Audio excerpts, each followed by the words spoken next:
Did you ever wonder what biblical scholars and archaeologists think of the show The Chosen, that one about Jesus? Well, this week we're going to talk to Center for Hebraic Thought Fellow, Dr. Jeffrey Arroyo Garcia, who is an archaeologist, or he works on archaeological digs at Bethsaida in the Sea of Galilee. He's a scholar of first century Judaism, and he's going to tell us what he thinks about what is great and really well done by The Chosen, and then things they could probably work on, including maybe the clothing of the Pharisees in the show. He'll talk about that and more coming up next. Were there Pharisees at Bethsaida, this place where you've been digging for the last few years? Yeah, this is a good question. I know, there is a push in certain works to suggest that the Pharisees were primarily a Jerusalem phenomenon, or that they were the ones. In my sort of watching of extra stuff with The Chosen, they talked about this Pharisaic Jerusalem connection, and that maybe these were the ones who were really sort of antagonistic towards Jesus. And I'm not sure about that. So because we find them in the Galilee, there's no reason to suggest that the Pharisees are not going to be in the area of the Galilee, which includes El-Araj, Bethsaida, and Chorazin and Capernaum, and all the ones on the western side of the lake. And I think you separate them if you're maybe using rabbinic tradition, although I don't off the top of my head know rabbinic tradition that suggests that, or if you're spouting an older idea that suggests that the Galilee and Jerusalem were two separate worlds in terms of their Judaism. And we now know, based on archaeology and text, that really wasn't the case. Yeah, and it's hard to believe anybody who's been to the Galilee. It's difficult to believe anybody who lived or operated along the sea wasn't going to all of the spots that you can see absolutely. by eye shot. Absolutely, 100%. It's not like it was this long trip over to this other village, right? Yeah. So this work at Bethsaida, I guess it's not controversial anymore, but there was, I don't know if it is a controversy. It's just that there was this place that people used to call Bethsaida that always had a cloud of suspicion over it. Right. And then, because it didn't make sense that they would go way up this hill pretty far away if they were fishermen. And I actually don't know what led people to drop pickaxe and start digging in this location right on the edge of the Sea of Galilee, which is El-Araj or Bethsaida today. So for a while, El-Araj had been considered a contender for Bethsaida. So there was a local fisherman, well-versed in the New Testament, who would regularly go around the shores, looking for areas where there were ports for ships from the first century. And he had suggested early in a Biblical Archaeology Review magazine that El-Araj was Bethsaida, or was a good contender for Bethsaida, because when you went there, there were monumental remains just on the surface. So there were, Roman capitals of pillars just sitting there on the ground, right? No digging necessary. That idea sort of went by the wayside for various reasons, and the other Bethsaida, which was across the highway about 2 miles away from where we are, became the primary identifier for Bethsaida. And unfortunately, the problem with that site is that there wasn't a lot of Roman evidence, and we hear in Josephus that Herod Philip raises, Bethsaida to a Roman polis. And the other site, at Tel, had just a large amount of Iron Age remains. It's a beautiful Iron Age site, and has great remains in terms of the Old Testament, but in terms of Roman remains, it didn't have a lot. So there were a small group of people who were very interested in digging there. And in 2015, there was a survey with a Galilean archaeologist, Moti Aviam. And when the survey, you just go down several centimeters to see what's there, right? Pottery and this stuff. And once they found, Roman pottery and other things, the director of the dig, Moti Aviam, was interested in doing a full season. And that's sort of sort of how it began. And that was 2016, 2017, somewhere around So there? the survey was in 2015. The first season was 2 years later. I may have my years off. It's been a while since we've been there. 2004, 2015 was the survey, and then 2 years later we had our first season. Okay. And I imagine the first season there's a lot of pressure because if you don't find really anything of significance, then maybe you don't have the funding to go on. Yes, that is. I remember the first week the group got together and we're talking about what our experience. It was my first archaeological dig, and we just all sat there like within the first couple of days, and we were like, "What are we doing here?" Right? Because we're right on the surface. We're digging. We're not finding any sort of holy grails, let's say. Right. And we found, I think at the top level, we found a sugar factory from the Crusader period, right?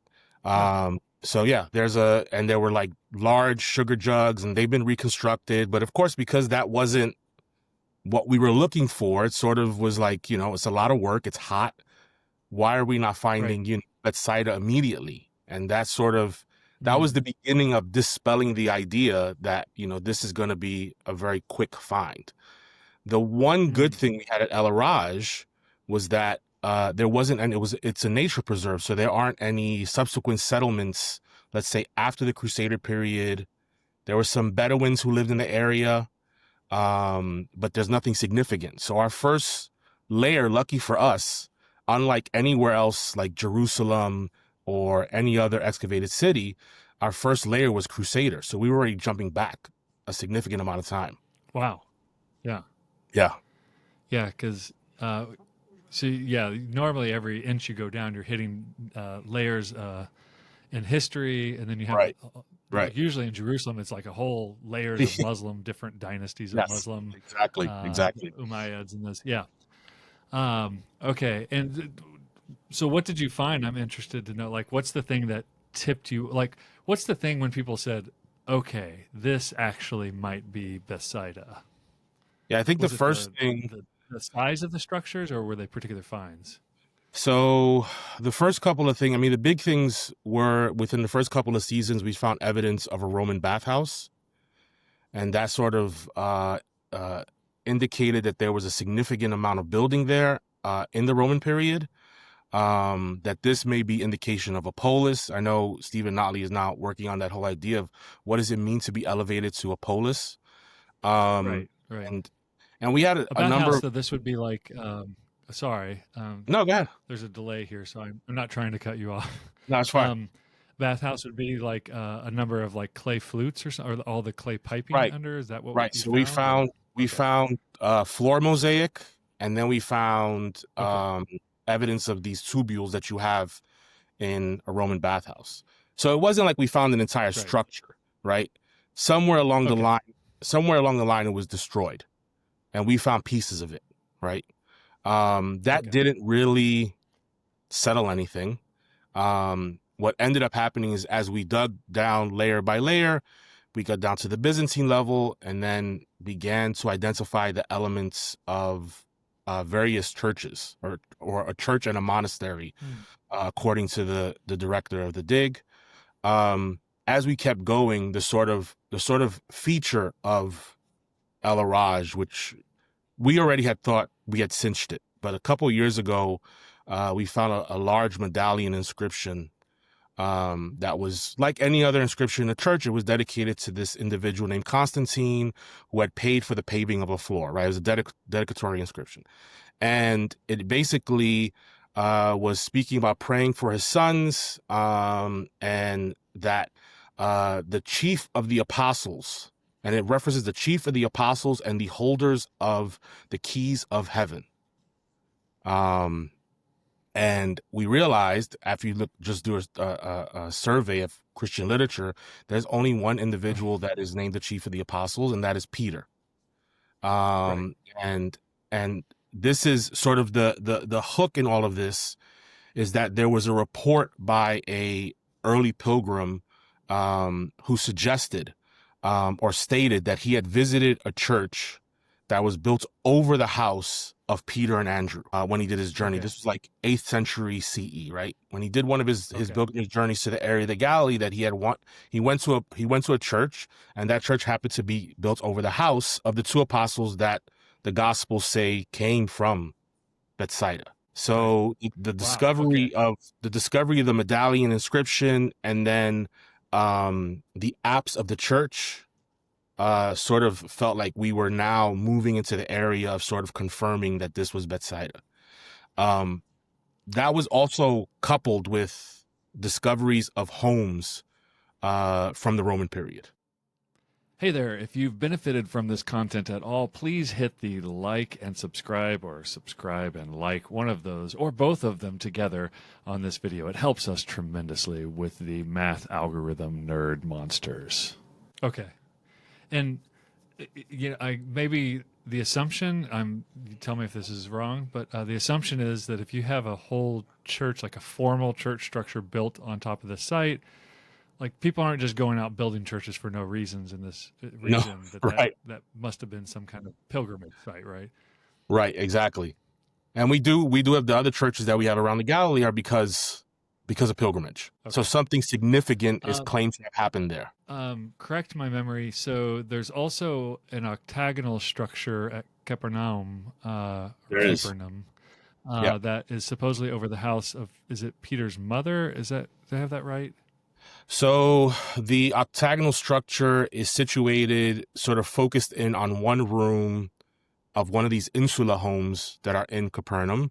And it has been suggested from the early excavations that this is where Jesus healed Peter's mother-in-law. So then it sort of transitioned over to being Peter's house. Right. Steve Nolly actually has an article on Peter's house and dealing with the various things that are happening with identifying that as Peter's house.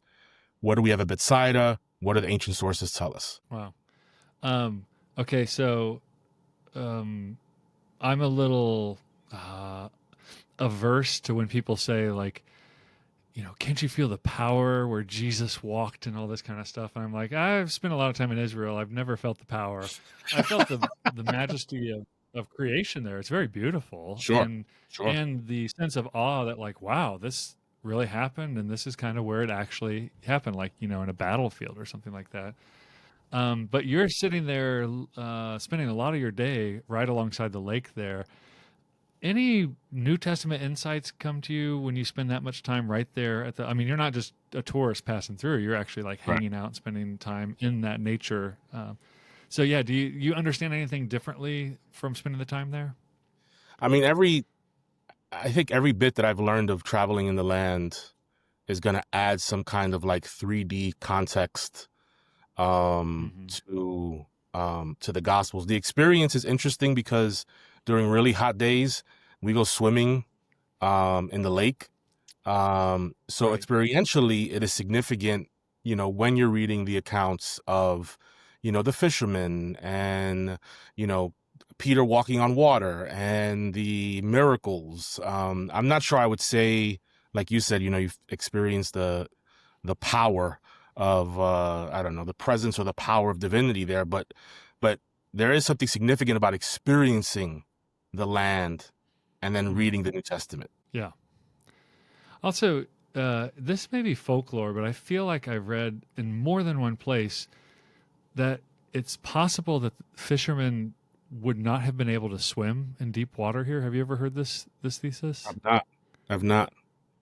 Oh, okay.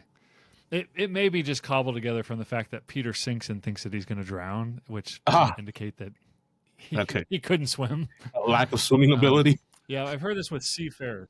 Yeah, well, I've heard it about Roman seafarers in the Mediterranean that that there was this kind of problem that a lot of people could not swim. I don't know. Oh, interesting. Or if it was true. Okay. Another legend to track down. Yeah. Okay, right. So we wanted to talk about The Chosen a bit. And I think The Chosen, to be fair, I've only seen a couple episodes. I thought they were very creatively good storytelling. I mean, it was done really well. The thing that struck me the most, instantly was when they look out at the lake, and the surrounding territories, and I'm just like, well, that's not the Galilee. Like, that's not even close Yes. to what the Galilee looks like. Right. And standing on a cliff, looking over into the sea and that kind of stuff. Right. Um, yeah, so I wonder. It's wild to me that the Galilee is actually a very heavily, and once you've been there, you know exactly what it looks like. I mean, you could probably see a picture of it and go like, "Oh, that looks like the Sea of Galilee," because it's a Right. pretty notable. It's like the Grand Canyon. You're like, it's a Right. notable place. Right. Um, when you think about shows like The Chosen and other shows like them, what do you think is the benefit of that kind of storytelling? And then, as an archaeologist, what are the things that kind of rub you a little bit the wrong way? So I Or think if anything does, I'm assuming there will be some things that you might nitpick about. no, I think the big benefit is that as culturally we've become more visually oriented, that it's a benefit to see the scriptures that we often read maybe in a wooden way because it's text, right? To see that come to life and to have individuals that you hold dear acting out actually pretty well. I think the acting in The Chosen is really good. Yeah, That it's this is impressive. significant. I in my going over of the show for some of the stuff that I'm writing, they do some things really well. I've told my students for years that you need to have, often the New Testament doesn't give us the detail that we want, right? Right. So you sometimes need to have this sort of artistic license to try to put the images together, right? And I often Hmm. tell my students as well, I think at some point there may be a line that you cross. But I have to say that one of the things that I've liked about The Chosen is the color they bring to the surroundings. The previous movies on Jesus are often very sort of muted and beige, if Oh you yeah. will, have a beige filter, Yep. so that people are wearing colors and these sorts of things makes it look like a very more lively environment. The individual that plays Jesus, Jonathan Rumi, does a fantastic job. The drama is palpable, the joy is palpable. So it's a Hmm. very interesting approach. With all these things, however, as I tell my students, it's really difficult for me to watch because it's hard to turn off my professional eye. Right. This this is what I do for my career, so it's really hard to just sort of suspend disbelief and not sort of dig in somewhat to the nuances that are present. Mm. Yeah. For me, I think it's the first episode. Um, and again, I've only seen a few episodes, and the few that I saw, I really appreciated. I thought were Mhm. very powerful Yeah. storytelling. But when a woman, and maybe Peter's wife, I don't remember who, she walks out of a bedroom and into the kitchen holding a candle, and I'm just like, yep, no bedrooms, no kitchens, and probably not a candle in her house to light, to light things. It's like Yeah. that old saying, we three kings of Orient are. There weren't three, they weren't kings, and they weren't from the that's, Orient, kind of thing. that's right. There Um, are, I mean, it's interesting. I remember when the first season one came on, it took a while for me to sort of watch it. And we watched the first episode and then watched part of the second. And I had like 3 pages of notes. So I was like, this may take me too long to watch this. So I'm gonna have to find another method to yeah. try to get into this material. But the first one was interesting to me was when the tax collector Matthew becomes a disciple, he's also writing the stories along the way, Right. right? Yeah. Essentially, going with the Matthew's an eyewitness sort of idea, and um, eyewitness to the point that he's actually writing the stories down as they go along, which is really interesting to me. Because Right. I usually tell my Yeah. students these things are happening in a heavily oral environment, and probably being Right. written later. So we probably don't have someone walking around, writing their gospel as they walk and travel. But it's still an interesting way to sort of Well, figure isn't out how this happened. Yeah, and that seems to me a really good use of an art form like this, where it's creative speculation, Mhm. And then it provokes you to think, like, Right. I'm sure before that I had never thought about whether Matthew actually wrote things down. Where would he get the Right. materials? Was Matthew Right. literate? Well, he's a tax collector, so he probably is literate. So that's Mhm. not completely out of, or at least somewhat literate. So it actually provokes you. I think the greatest use of this is it provokes you to go back to the text and think about what could be possible and what might be too much speculation. But I often fear that that the TV show becomes the text for people. Yep. And I don't know if that's true. It's just one of my sinking Yeah. speculations and Your fear fears. is my fear. That's Okay. that's precisely what I worry about. That we switch over to this what is an interpretation. It's interpretation of a text, right? And that interpretation becomes what is the story and what is the text and what things look like. And Yeah. so I think you're absolutely right. The creative benefit is that it sort of is supposed to sort of spark in you the desire to go back and read and consider what is the connection with the ancient world in these texts. It's often like I tell my students, the New Testament is a text not written to you, maybe written for you, but it's not written to you. There's an initial audience that lives in that world, in that context. And how do we read in light of knowing that? And that's not always an easy thing to do. Yeah, I remember listening to an interview with, his name just slipped straight out of my head, Dallas Jenkins, who is it Tim LaHaye and Jerry B. Jenkins. Jenkins? It's his son, right? Yeah, Jerry B. Jenkins. Thank you. Sorry. I came to Christianity after not knowing any of the Christian culture stuff, so it's still kind of new to me. I get it. It's okay. But I remember hearing an interview with him about his process. Like, how do they know when they've gone, like, how far do they go in speculation? Right. It seemed to me that he had a very thoughtful process. He was fully aware that he had to speculate. Like, there's no way to move text over to film without lots of speculation. I will also say, my recent book, because this is all about me, right? But my recent book, I do have some historical fiction where it's a book on biblical law, but I wrote a story about two villages in the Iron Age trying to hammer out a death in the village according to the law. And I really did. It was like every sentence I stopped and had to think, I don't know, would they say that? Would they do that? Would they, like she picked up the bread I'm like, well, I don't know. Did they pick it up by their hand? Did they use taunt? Like every single word felt so dangerously speculative to me. And at some point, the editor just said, like, look, you gotta get on with it. We'll have some archaeologists read it and see if Cynthia Schaefer Elliott read it and she was okay with nice. It. So yeah, if you want to work in that medium, you're going to have to do lots and lots of speculating. So I wonder what would be those lines, that line that you're talking about. What would be the kind of cautions you want to, assuming that we have some creative artists who listen to this and are thinking about portraying biblical scenes in art? Where would you draw the line, the field and the fences for them, I guess?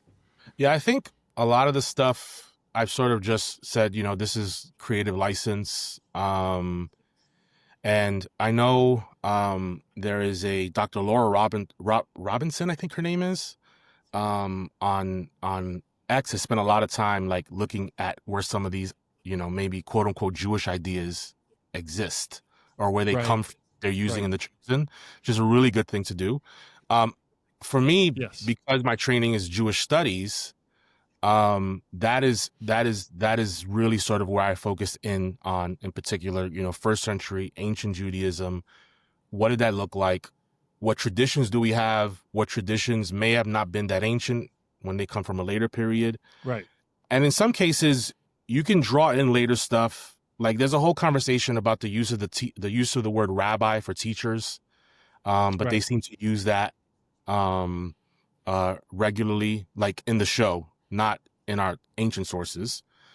For me, the concern is always that this othering of Judaism finds its way into what the creator is trying to do, right?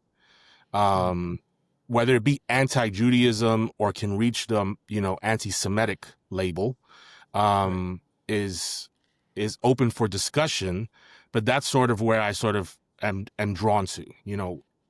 In particular, is the image of the Pharisees. because this is by far the most Oh, yeah. maligned, historically speaking, when it comes to Christianity and Judaism. So for me, I want to see how they are being portrayed. What things are they using to depict them? And are we just sort of carrying over the same old tropes that have existed now for hundreds of years? Yeah, so maybe you could talk about, for people who've seen the show and for those who haven't, what, even the way they dress, the way they act, what's their depiction of Pharisees on The Chosen, and where do you think they nail it, and where do you think they could do some more work? Again, what's interesting with me is that I'm generally, for the show, I'm generally interested in, are they pitting Jesus as a group and his disciples, Jesus and his disciples as a group, against the Pharisees? So it is a Pharisee Jesus argument, fight, debate, whatever it is. Unfortunately, they do seem to fall into a bit of that. They're in particular, they sort of trade in the idea that the Pharisees dressed in black, very dark coloring. Now, I will throw in, they do add, traditional prayer shawls. And at some point, Nicodemus says that he's identified by this prayer shawl as a Pharisee. But they are quite literally the only group of all the Jewish groups, including the Zealots, that are dressed in these very dark colored robes, boxed hats. And that is a tradition that doesn't start in The Chosen. That's a tradition that goes to the early movies about Jesus, that you present his enemies in dark colors for the reason that you want to present them as villains, right? Or as opposed. Right. They are the opposition, right? And you can point them out. The thing that I sort of really am like, we need to change this, and this is a bit more subtle. So I can't say that either Jenkins' intention, this was intentional, or that the consultants that they have did this intentionally. But what's interesting is that when people transition to speaking to Jesus, like Nicodemus in season 1, and Yusuf, who's Nicodemus' student in season 3 and season 5, they wear lighter colors, right? They wear these, it looks like flax, but it has color in it. It's not the black big robes that they were wearing before. And it seems like when they come into contact with Jesus in a more of a friendly mode, that they are wearing colors that Jesus and disciples would wear, and that everybody else in Judea is wearing as well, right? Because even the groups of priests have more color. They're gold, they're oranges, blues, very vibrant, whereas the Pharisees are generally in black. The reason I sort of am drawn to that is, are we carving out a new way to draw this line between Jesus and the Pharisees? And one of the things that concerns me the most is that Yusuf, again, Nicodemus' student, who's generally, when he's a Pharisee, is dressed in black, has the same outfit on, to warn Jesus or warn one of Jesus's followers or go hear Jesus preach. He gets dressed in common clothes, so his identity is hidden. He is disguised to listen to the words of Jesus. So while I can't say this is intentional, there are things that become so prevalent that they become automatic without people realizing or being cognizant of what they're doing. And what it does is essentially draw this line that if you're interested in Jesus or a follower of Jesus, then you can't be a Pharisee, right? You can't, just from clothing alone, from the actual script, the same thing is happening, right? And in reality, the image that we have in the Gospels, and this has been talked about for generations now, at least since Judaism became a focus in New Testament studies, that this is not a fair representation of who the Pharisees were, right? And so that's one of the things that there are smaller things that I sort of like, I wish you would have done it this way, but that's my own creative sort of hope to participate in the interpretation. The the thing I always fear is that we're trading in tropes that have existed for generations. Because what happens is that it's Right. in the history of Christianity, it's not simply then Jesus against the Pharisees, it's Jesus against Judaism, because the Pharisees become a symbol Right. over history for the Jewish people. And that is more of a Yep. subtly dangerous trope. It's just a few stair steps down in the Yep. descent to like soft anti-Semitism and then possibly hard anti-Semitism. Right.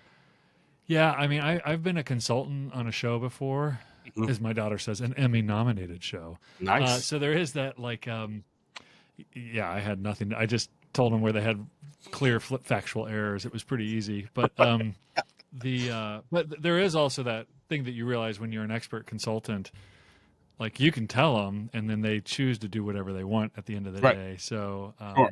even you can't even hold the consultants necessary because they might have pointed this out. And I can Mhm. imagine a creative flow would say, well, no, we need something that visually distinguishes these people Right. from the other people, so that everybody who looks at them knows.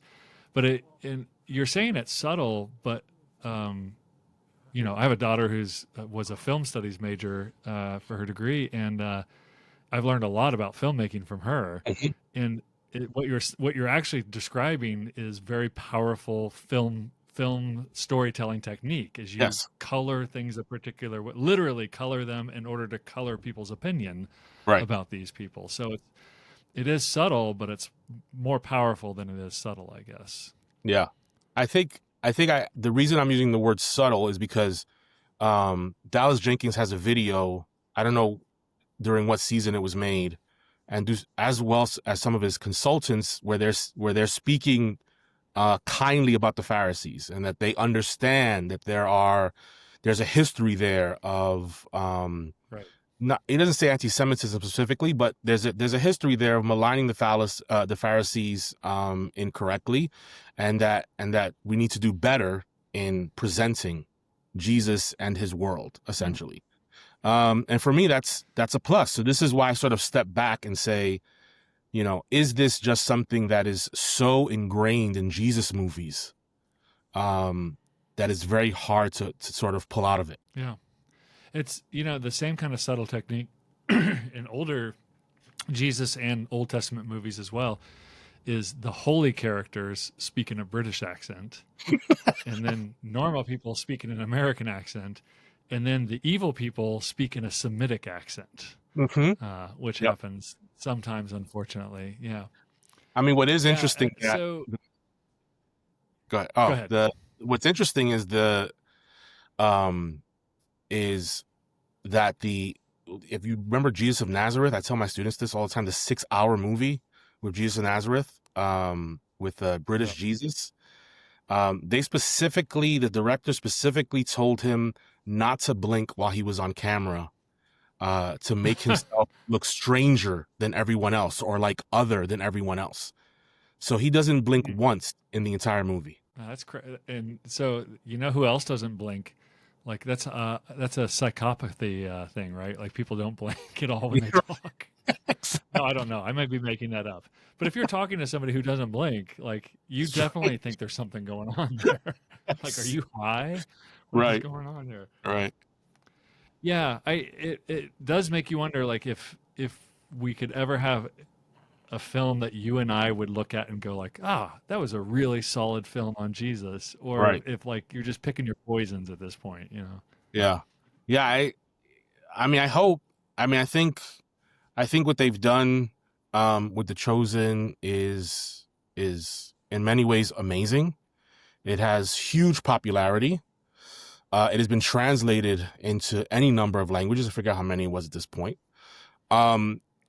My concern, though, is if you use the trope, then how many languages, how many communities are you communicating that to in terms of Right. Jesus and Pharisees, right? And there's a lot of work being done on the Pharisees. It's really good, you know, edited volume on the Pharisees, right. Paul Sloan's book on that deals with this sort of thing. Yep. So my hope is that stuff that comes out of sort of the academic world that is sort of more positive would find its way to sort of trickled down into how we put this together creatively. And not even, I would like to give a plug just for the New Testament authors that they portray a complicated story of the Pharisees. The one that it was a Pharisee, and it says a Pharisee came and warned Jesus to flee because they Yes. sought to kill him, right? So someone, Mhm. and they're members of the early Jesus community. They're the ones who are helping to make decisions in the Acts 15. Paul Sloan and I talked about all of this. Just within the New Testament, you have a complicated portrait. Yes. And so I don't think we're asking for anything more here than to reflect the complications that are given in Scripture. Right. And I